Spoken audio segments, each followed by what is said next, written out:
Is it specific? Is it measurable? Um, is it attainable? Uh, is it realistic? And is it time linked? So uh, the thing is that I'm talking about the last one now. So time linked or time bound is, where are you going to fit it into your schedule? Because a goal without a plan is just a wish. And no matter what your aspirations are, they may be huge, they may be small, if they may be long term, they may be short term. If you have long term goals, you can break them up. If they're extremely huge, you can uh, divide them into chunks and bite-sized chunks, like eating an elephant, right? And but just make sure that you're doing a little bit towards that goal all the time, and then assessing it at the end at that optimized level, in the optimized step. Okay, sure, right. It's kind of a bit warm here, so um, yeah, I've got my water with me. So my goal is to do this video, but also to be relaxed and healthy and stress-free while doing it. So you can have small goals like that, to be less stressed. You can have a goal, anything that adds up to the bigger goal. Let's say you want to attain something, but you really don't think you are able to do it. Let's say you want to run a marathon. You want to run maybe a 42K marathon. And you think, wow, I'll never be able to do that. So, obviously, I think we all know that you start with very small steps. So if you are not fit at all, then you start maybe by joining a running club or even a walking club,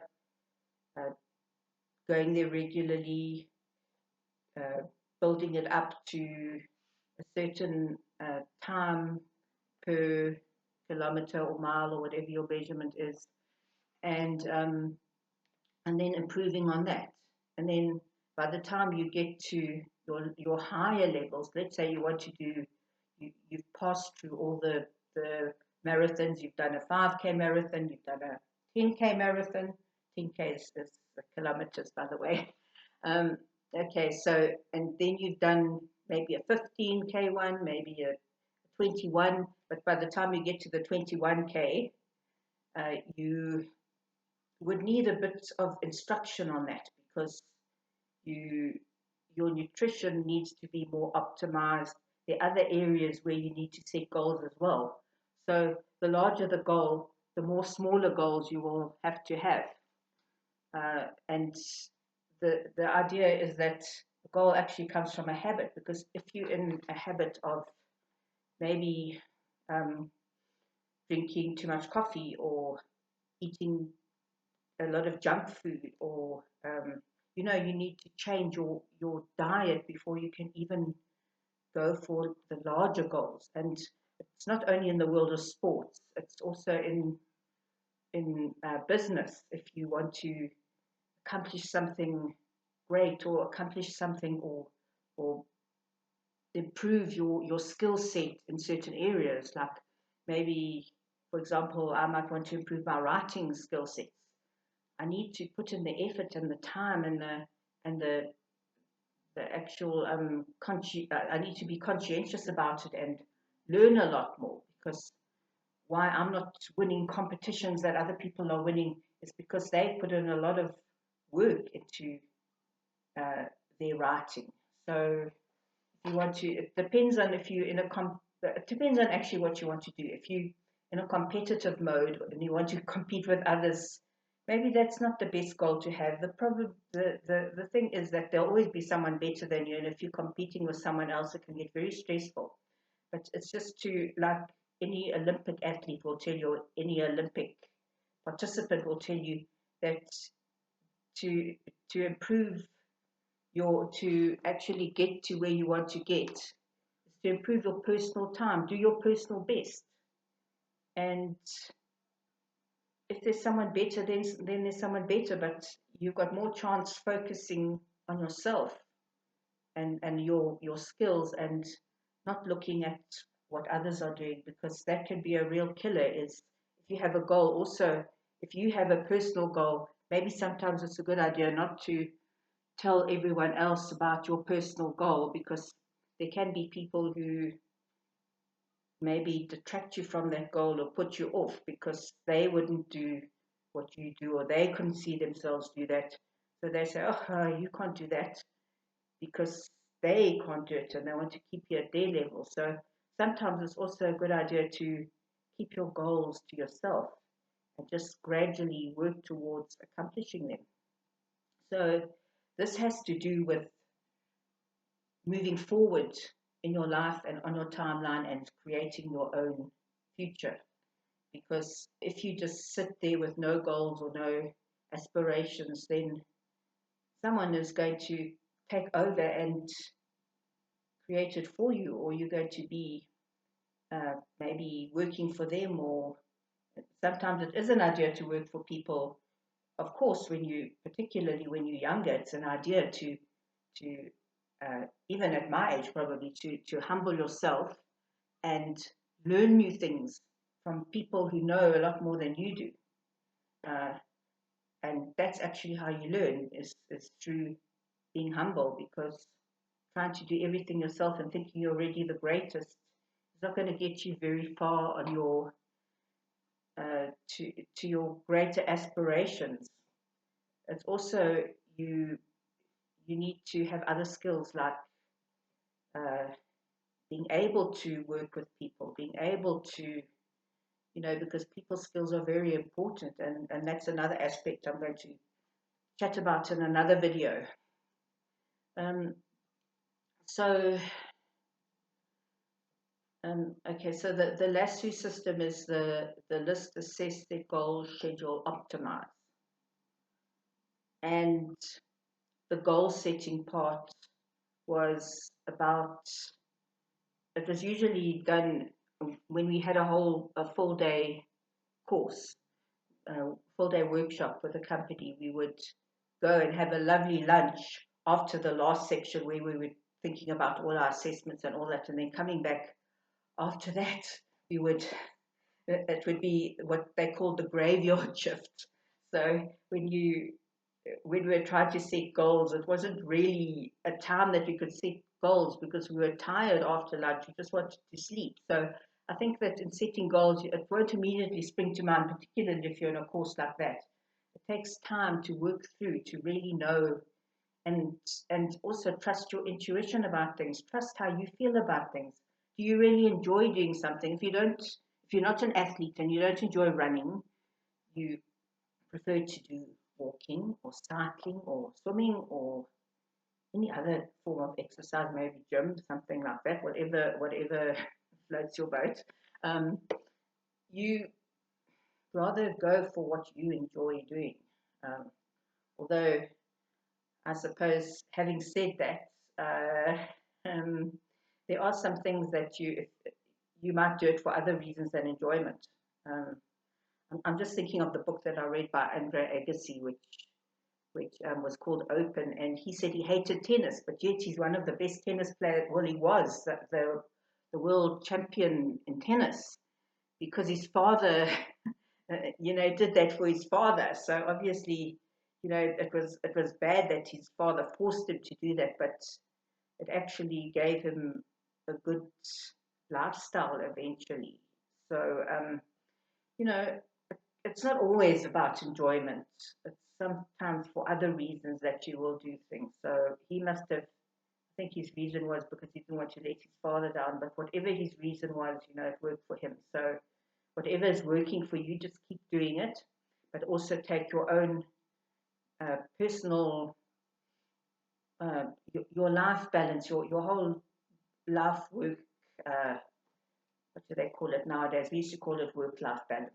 Okay, work-life balance into account, because that is very important, that you show up in all areas of your life and don't always focus too much on one, although at times you will need to, because if you, for example, going for a doctorate or a PhD or something like that, obviously you're going to be slanted in the one area, which is academics.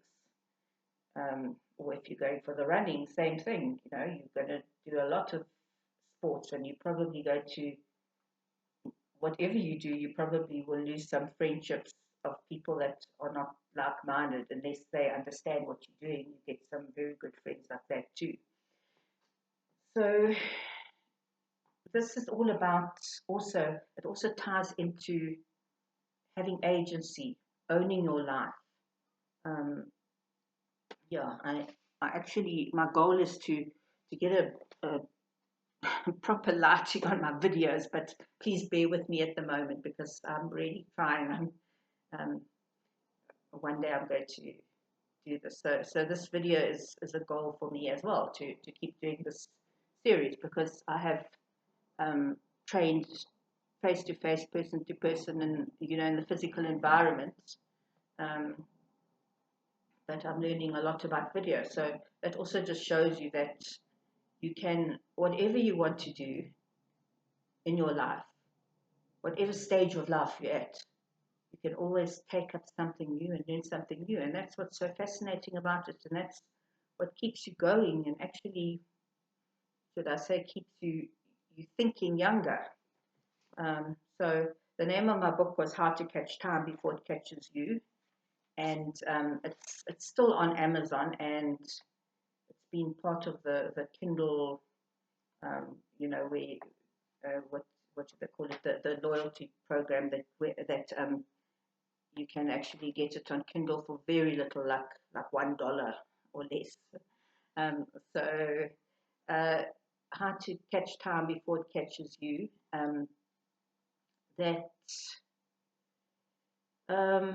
Okay, that's actually very pertinent to me, because I wrote this book 20 years ago, and I can see that things have changed so much in all areas, and as far as goal setting goes as well.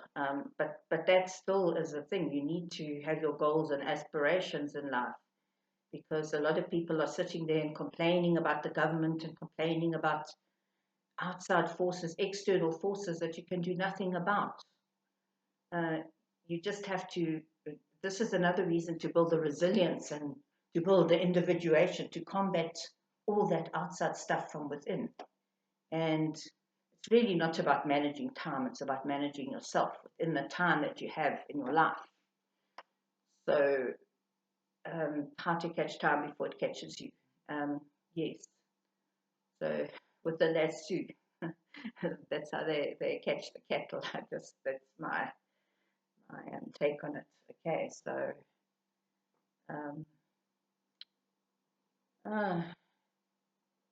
yeah, perhaps I should make this video a bit shorter today, because it's also time consuming to be watching a video where it's basically been explained, and what you need to do is go and apply it in your own life. And if you get that LASSO system, and you get how you actually will set some goals, smart goals, that are attainable, that are personal for you, then that's what you need to do. And then come back and report how it went for you. And I can also do coaching on that if you like. If you would like to contact me, I can send you my email address, or else just WhatsApp me, because my phone number is in the description. Right. So that's all I can say about that, about time management. How to catch time before it catches you. This workshop is usually interactive, so it takes a lot longer. But if you have any questions, please feel free to ask me. If you want coaching, please feel free to ask me. If you want any other explanation for anything else, I'll be back with another video next time. And remember that this entire process of individuation is called standing, Stainding. So this is the A, and it stands for aspirations. Thank you for watching. See you next time. Bye-bye.